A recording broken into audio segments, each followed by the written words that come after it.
Hello, BookTube. Recently, I have fallen into the habit of just bombarding you with book recommendations and book talk of all kinds. For no particular reason, on no particular theme, I blame Christopher Russell. And I'm just continuing with that today. I love showing you books. I just do. I love showing you books, talking about them, maybe recommending them. Maybe some of them will appeal to you more than they did to me. I've read a lot of books in my life, in my 28 years. So we're going to go through a few more books today for no reason whatsoever. And we're going to start with this one. This is by Richard Jones, and it is called Call of Nature. It is The Secret Life of Dung. And it is, yes, a book about poop. It's a book about the thing that wild animals and humans do all day long, every day, that we don't really talk about. And what amazing seismic impacts that has on the world. Whether it's, in this case, you've got dung beetles there who make a great deal of use out of the dung they find on, for instance, the African savanna. But also all kinds of other things, including in the ocean. Animals are constantly venting poop. Organisms, just in general, are constantly venting poop. But this book concentrates on dung. And the key thing to understand about dung, I can't believe I said that sentence on BookTube, but the key thing to understand about dung is that biological organisms are hugely wasteful. So if you eat a pound of food, 90% of it, 95% of it will come out as dung. Which is one of the innumerable arguments that I could make with the Christian fundamentalists, the science-denying, know-nothing Christian fundamentalists who run this country. If arguing with them did any good, I would say, well, okay, that fact is indisputable. It's chemically indisputable. So where is your intelligent creator? You say that all of these creatures were created by the all-knowing master of the universe. So why is digestion so inefficient that not only will your poop have 90% of the stuff that it had going in, but oftentimes, alarmingly, it will look like the stuff that it had going in and will even retain the smell. Why would that be if you were made perfect? If you were made by a perfect creator? And also made perfect in a perfect world, a non-fallen world, as all of these organisms were, if you believe that the Earth is 6,000 years old. Anyway, that's a subject for another day. The point is that dung is food. That's just the basic way to put it. It is still full of stuff that other living organisms can use. They can use it for that stuff, and the stuff that they can't use for food, they can use for building material, insulation material, fuel even. And that's not, aren't animals funny? Humans also have used dung for fuel and still do in huge parts of the world. So it's a ready resource. It's an inevitable resource. And this book is really good. This book is really interesting on it. Then we will deal with, this is an old trilogy. It weighs about 100 pounds. I knew when it came out that it was genuinely impressive, perhaps the greatest thing of its kind, but I really didn't want to have that box set. I really didn't want to have these individual volumes. I did for a while have them, but they were every bit as inconvenient as I thought. This is The Decline and Fall of the Roman Empire by Edward Gibbon, in 3 huge volumes that came out from, not on this cover here, but in this country from Viking Penguin. Gigantic black and white volumes of just incredible editorial edition of Gibbon's Decline and Fall of the Roman Empire, which, let me hasten to add, you don't need an editorial edition for. You don't need an editor at all for this book. The only footnotes that you need for The Decline and Fall of the Roman Empire are the footnotes that Gibbon himself provided in plenitude. That's it. That's all you need. But this there have been plenty of critical editions anyway, and this is the best of them all. But I lamented about its form. Fortunately for me and for you, this was then acquired by Penguin Classics. So Penguin Classics puts out a portable Decline and Fall of the Roman Empire. They may still put out a portable Edward Gibbon that includes the autobiography, but they also put out a 3-volume unedited Decline and Fall of the Roman Empire, and it's this set. And it's the set to have if you are ever to embark on the classic middle-aged man midlife crisis project of reading the whole of The Decline and Fall of the Roman Empire. I wouldn't know. I'm a long way off from middle-aged. I have also done that more than once, but I've done it for enjoyment. I've done it for the right reasons, not to say that I got to knock this off. I got a bunch of things to do. I got to try and remember my wife's name. I got to go fishing so that I can kill things that never did anything wrong to me. I got to work in time, maybe on the weekends because the boss is riding my ass, but maybe on the weekends I'll find time to backhand my kid. And also I got to read Gibbon. I hate women. But I don't have that motivation. I read it because Gibbon is a joy to read. Then this next one is by Kenneth Goldsmith, and it is a little older. And like some social observation books, it's only gotten more prescient and pointed in the years since it first appeared. This is called Wasting Time on the Internet. And you have, of course, a picture of a cat, but also that waiting symbol in the middle there. I look at that and I immediately think, and some of my ancient viewers will also immediately think, of a telephone. And if you were born in the 21st century, you were looking at those dots and you're saying, why on earth would you think of a phone when you look at those dots? Why would you do that? What on earth are you talking about? Yeah, you could Google it, I guess. Once upon a time, we lived by that symbol as a phone. Lived for it, waited for it to ring, memorized the numbers we would dial on that dial. But this is about what the author saw at the time as a growing problem of people simply losing huge blocks of hours, sometimes in every week, sometimes in every day, to nothing at all, to just being a slave to your handheld device. So you can read it. You'll read it with a bit of horror because it's only gotten worse. It's only gotten worse. People have died now from this kind of thing where they just don't eat. They don't move. They don't close their eyes. They don't sleep.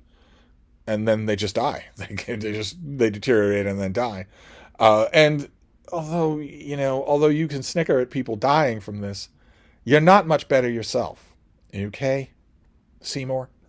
You're not dying of your social media addiction, but you sink huge amounts of time into it and then complain about not having time. Just so we're clear.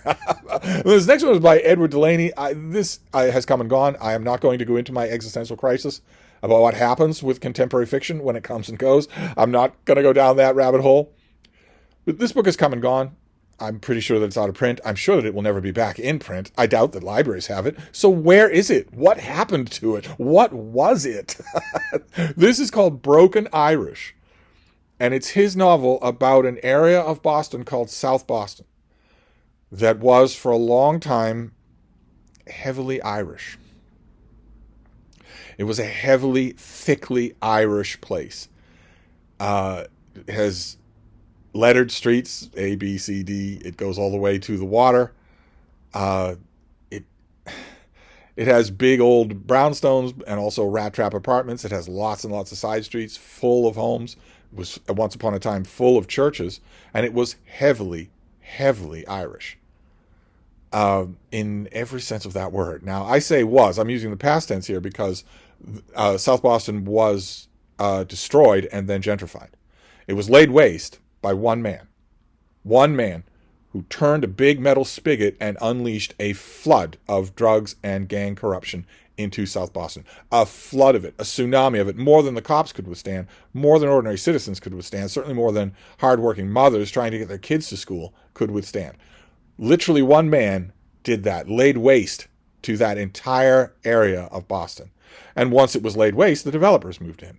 And now it is gentrified so to the point where I don't even want to think about it. I don't even want to think about it. Once upon a time, you could have a 5-room apartment on M Street, one floor up from the street, so that so the wild man of Borneo isn't looking in your front window, for I don't even know, $400 a month rent, $300 a month rent. Now I'm sure that same apartment, maybe it still has its 5 rooms. It has no awareness whatsoever. The people who are in it have no awareness that families were raised there, or what the neighborhood was like. But now I'm sure that 4-room apartment is $6 million. That you buy it for $6 million. You don't rent it. You buy it for $6 million. I'm sure. South Boston has been almost gentrified out of existence. And this is a novel of South Boston before that happened. And it's fantastic. It's just fantastic. It catches more of the spirit and the nature and even the language of South Boston than did the novel Boyos, which did a great job, or than Dennis Lehane's last book did. And yet, Boyos is still out there. I think it's still in print. And Dennis Lehane, of course, his books will be in print as long as he's alive, and will immediately go out of print when he's no longer alive. But this book came and went. Broken Irish came and went, even though it's notably good. Then we have a book by Robert Strauss. This is called Worst Period, President Period, Ever Period. And it's about poor James Buchanan. And it's really good. It's really entertaining. It's smart. It knows its sources, but it definitely wants you to read about this weird, hapless, stupid figure. And knows that that's a tough sell for Americans who don't read anything at all, but who definitely don't read nonfiction. As far as presidential biographies goes, there are two serious, big, sweeping, contextualized biographies of Buchanan that are the thing to read if you're in one of those, again, middle-aged man projects where I'm done mowing the lawn, I'm done thinking racial epithets about my neighbors, I'm done smacking the wife, now I'm going to read a book about every U.S. president because I hate women. Again, if you're in that middle-aged man project and you're reading a book about every U.S. president, there are two books about Buchanan that you're going to want to read instead of this one. But this, if you're not in that kind of a project, this is a terrific book to read. Of course, it is totally wrong. The subject, the title, is totally wrong. Buchanan was not the worst president ever. For a long, long time, for 50 years, that distinction belonged to Richard Nixon, who betrayed the belief in the office. He did crimes, but he also destroyed something intangible. That's harder to say. It feels silly after half a century. People who don't know anything about it, who didn't live through it, are going to think, oh, what is that? What the hell does that mean? It doesn't mean anything, but it does mean something, and he destroyed it.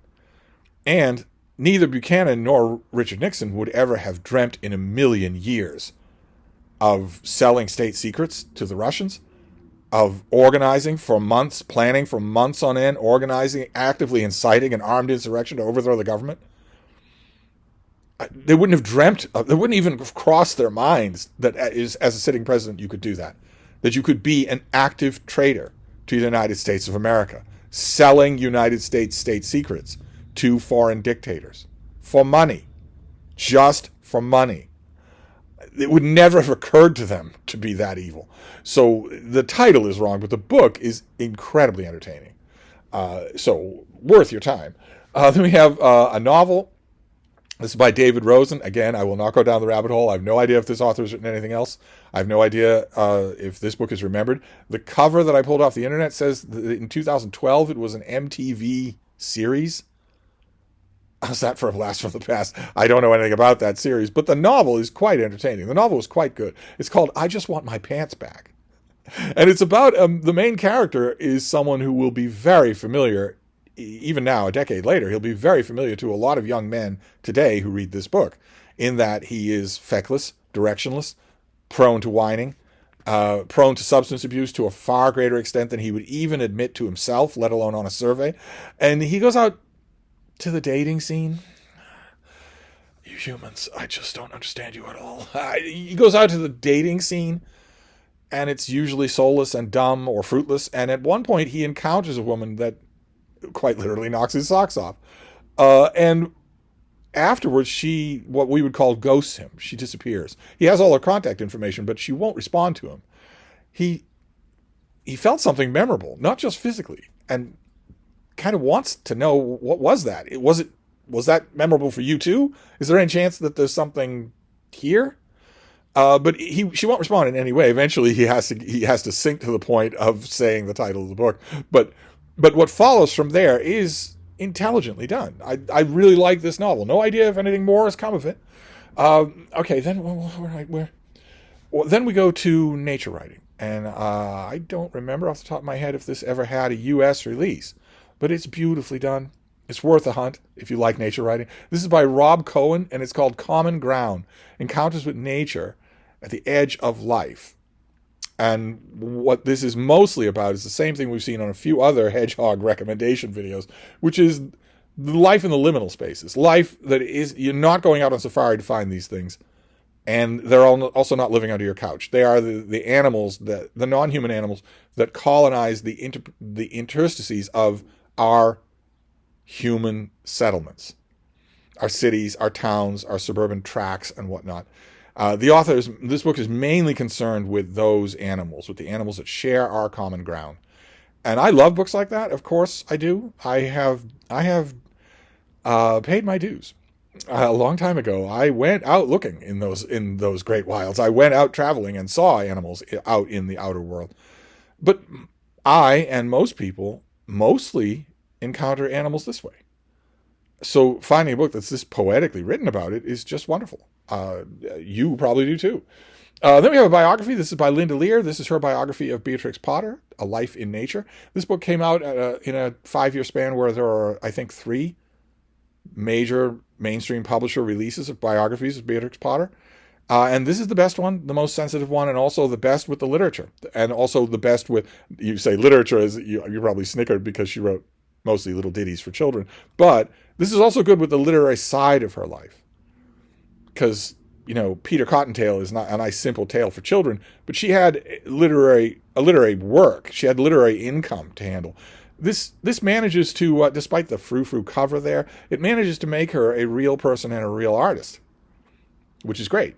And most biographers feel a pull in the other direction. They feel a pull to make her otherworldly. So strong recommendation. No idea if it's still in print. Then I guess it's going to be a nature themed.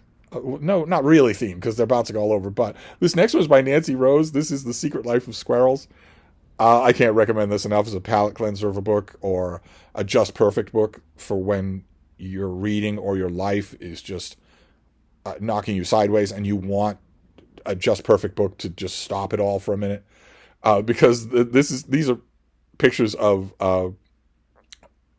human miniatures were made for squirrels. Human miniatures were. So a mailbox, those of you who are born in the 21st century will not recognize that blue thing, but that is a mailbox.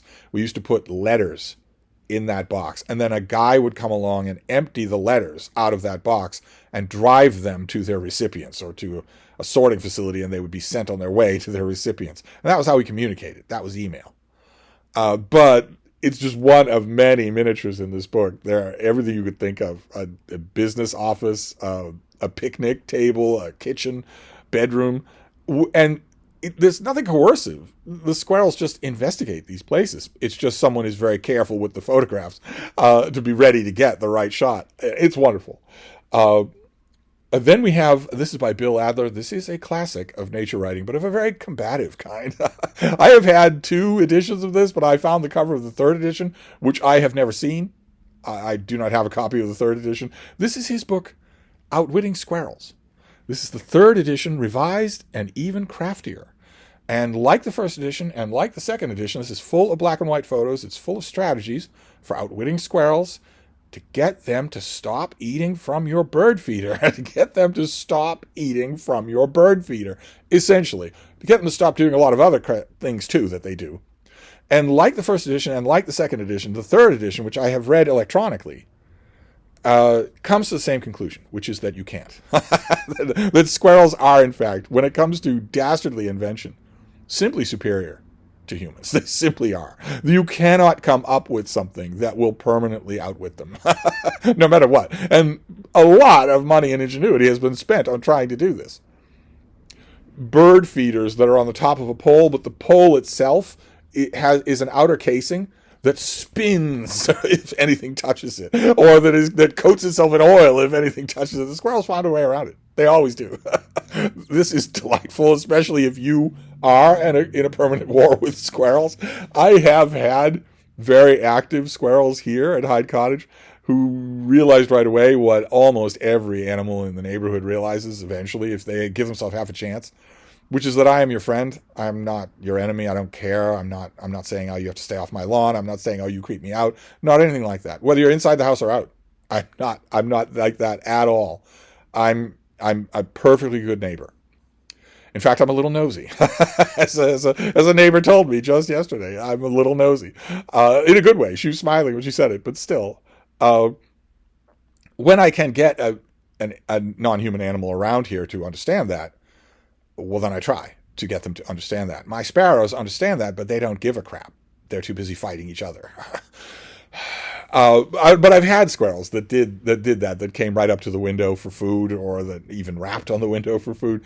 They don't do it anymore because I have an apex predator now.